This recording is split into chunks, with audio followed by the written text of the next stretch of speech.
In spite of the growing body of revisionist studies on Ottoman law employing socio-legal approaches, scholarly interest in late Ottoman Sharia courts has remained, surprisingly maybe, very limited in scope.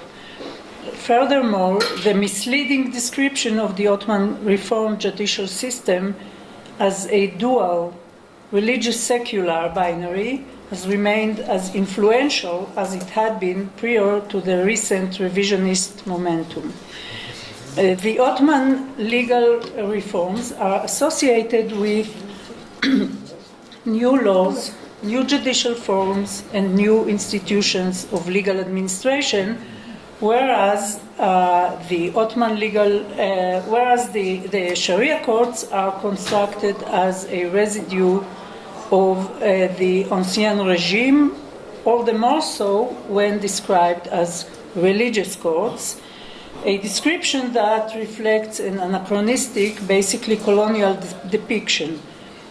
It is not a mere coincidence that the Ottomans never used this description for the Sharia courts. At the outset, I would like to stress two underlying features of the Ottoman legal reforms that contradict the common assumption that the Sharia courts were left out of the reforms. The first one is that the Ottoman reformers continued to treat the Sharia courts as state judicial forums throughout the 19th century and up until the empire's demise. And the second one is that the main goal of the Ottoman legal reforms was creating a single, unified state legal system. In my presentation, I will therefore advance my argument that from the early phase of the reforms, all through the end, the Sharia courts remained an essential element of the reforms. I will do it by examining three major dimensions of the Ottoman judicial system that underwent profound changes, showing their effects on the Sharia courts. The three dimensions are the structure of the judicial system, legislation and codification, and I'm promising you that I am going to return to this issue of codification, and legal education. Due to time constraints, I will mention only a few salient examples of changes for each one of the three dimensions, and I begin with the restructuring of the judicial system. Beginning in the 1840s, the reformers made substantial efforts to turn the judicial system into a multi-court system. The result of this long process was a system that comprised several judicial forums, each one specializing in certain legal spheres. Both the definitions of legal spheres, as criminal, civil, commercial, etc., and the division of labor among them represented significant change. During the process of restructuring the judicial system, the Sharia courts, the historical backbone of the Ottoman state judicial system, became one among several judicial forums in the new multi-court system. During the 1840s and 1850s, the Ottoman government gradually developed a mixed civil and criminal forums based on Sharia courts and new administrative judicial councils. The reorganization of the provincial administration since the mid-1860s, following the legislation of the provincial reform law, marked an additional step in the institutionalization of the multi-court system. Alongside the implementation of the provincial reform law, Ottoman reformers redefined the jurisdiction of the Sharia courts and the provincial councils. The councils were integrated into a new hierarchy, the Nizamiye court system, that comprised two branches, one for civil cases and the other for criminal cases. Administratively, both the civil and criminal branches of the Nizamiye courts belonged to the Ministry of Justice, whereas the Sharia courts remained with the Sheikhul Islam, the Office of Sheikhul Islam. Yet with regard to statutes, legal procedure, and personnel, the civil and criminal Nizamiya courts developed in different directions from one another. Often, the Nizamiya civil courts interacted with the Sharia courts more closely than with the Nizamiya criminal courts, particularly at the lower levels of sub-district and district courts. The Nizamiya criminal court, in contrast, developed, as I said, in different directions in terms of substantive law, legal procedure, and legal administration. The borrowing from continental models was more evident in these courts than in the Nizamiya civil courts. The reorganization of the judicial system affected the Sharia courts not only in terms of the distribution of jurisdiction and interrelations with other judicial forums, but also in terms of their internal organization. Beginning in the mid-1850s, the Sharia judiciary system was reorganized in a new hierarchy. All judges were appointed at the capital and were placed on the imperial payroll. The entire Sharia court system was also reorganized, turning into a centralized hierarchy, and appeal instances were gradually introduced into them. I move now to the second dimension, the legislation and codification. A major aspect of legal change was promulgation of new codes inspired by continental law, codification of Sharia laws, and the circulation of numerous imperial edicts and decrees. While all these new codes were inspired by laws from various European continental legal systems, none of them represented a pure transplantation of a European code in its entirety into the Ottoman legal system. The reformers invested a great deal of effort in adjusting continental laws to their goals, thereby creating a unique amalgam of Ottoman continental laws and continental laws. The very act of codification, however, did represent an adoption of modern continental legal practice, which was new at the time in European legal systems as well. Codification of Sharia laws, in particular, signified a substantial change. The function and logic of legal codes are very different from that of Sharia law. Given the basic perception of Sharia law as a sacred law, its framework provided judges with a wide range of legal interpretations and judicial precedents, serving as a pool of legal alternatives for shaping concrete court decisions. This practice was embedded in a broader notion of law as a moral habitus.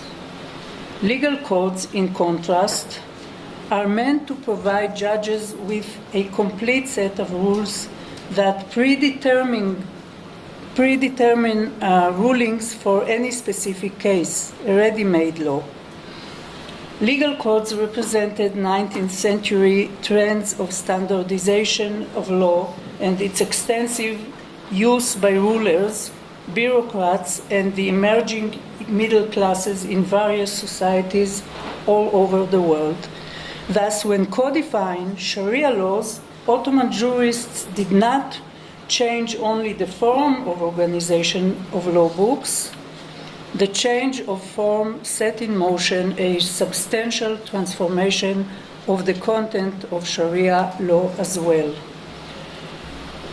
Practically, codification of Sharia laws required a nuanced selection of rules and major simplification of their wording, while ruling out many legal options.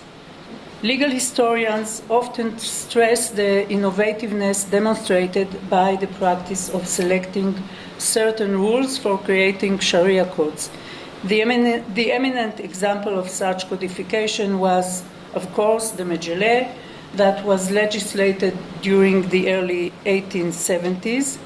Not less important, yet a lot less explored, was the Ottoman last codification, the Family Code, Hukuki Aile Karar-Namesi, 1917.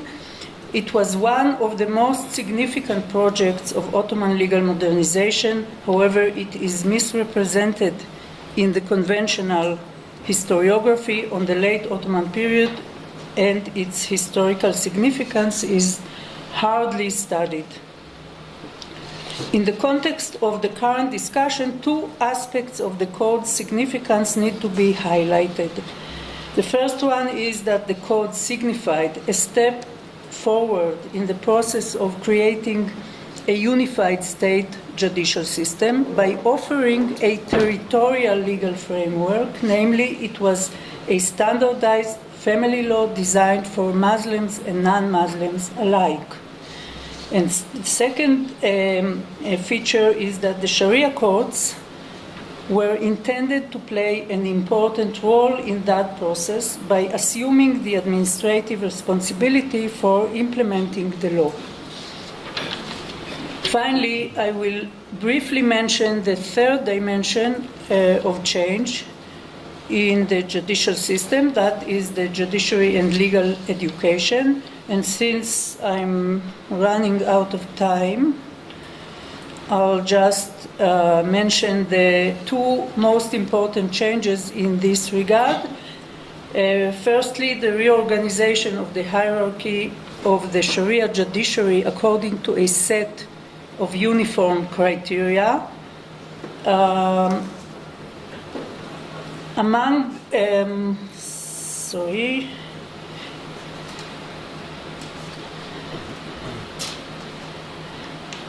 them, the judges' success in their final exams in the new law schools established in Istanbul. And the second aspect of this dimension is the establishment and development of these law schools as I said, in Istanbul, that is the state college for training Sharia judges, and a law school for Nizamiya judges. And I'll stop here and sum up my presentation.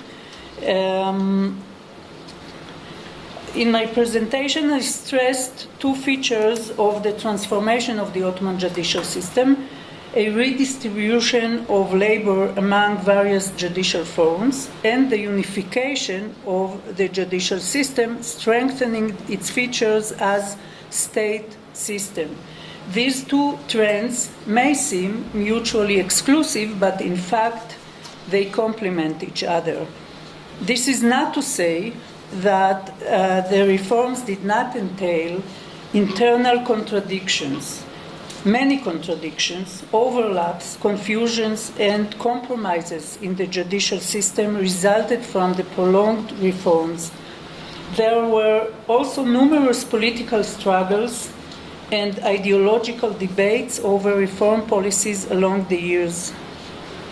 However, certain features of Ottoman reforms, to which contemporary observers and later on also historians pointed as contradictions or failures, were neither contradictions nor failures. They represented the path taken consistently by the reformers despite changing political trends, the path of legal modernization that was deeply rooted in Ottoman legal culture, while being strongly influenced and inspired by legal modernization trends in continental law. During the long period of reforms, all the judicial forums that formed the modern Ottoman judicial system, underwent substantial changes. The Sharia courts constituted the only institutionalized judicial forum that continued from the pre-modern Ottoman legal system into the modern one. The other courts were created from scratch during the 19th century. Thus, at first glance, it seems that the reforms were only about creating new judicial forums and removing various spheres of jurisdiction from the Sharia court system, distributing them among the new courts. Looking at the reforms only from this perspective, the conclusion about the Sharia courts would be that they were either marginalized or on their way to abolishment. Moreover, if the discussion is conceptualized in terms of a religious secular binary, such conclusion might suggest that the Ottoman reformers intended to weaken or eliminate the religious so-called Sharia courts. A closer look at the complex process of Ottoman legal change, however, reveals that such conclusions stand on weak factual and interpretive grounds. The Sharia courts were not depicted by the Ottoman reformers as a liability to begin with. They dedicated a great deal of effort to refashion and strengthen the Sharia court system, much like they did with the other judicial forms. While removing certain legal spheres from the jurisdiction of the Sharia courts, they expanded their responsibilities, adding new judicial activities and positions. Moreover, while members of the new Ottoman elite were fascinated by modern European legal concepts, the legal culture that shaped their visions for legal modernization was the culture that had prevailed in and been nurtured by the Sharia courts for centuries. The 19th century was indeed long and fraught with profound changes. Several generations of reformers lived consecutively during that period. The ideas, the political context, and agendas that motivated different generations of reformers changed substantially along the way, yet the codification that turned out to be the last, the Family Code, promulgated in October 1917, shows that the last generation of Ottoman reformers followed in the footsteps of their predecessors. The codification and the ensuing legal administrative activities are indicative of an intention to further develop the unique multi-court system and to assign the Sharia courts new roles in it. Thank you.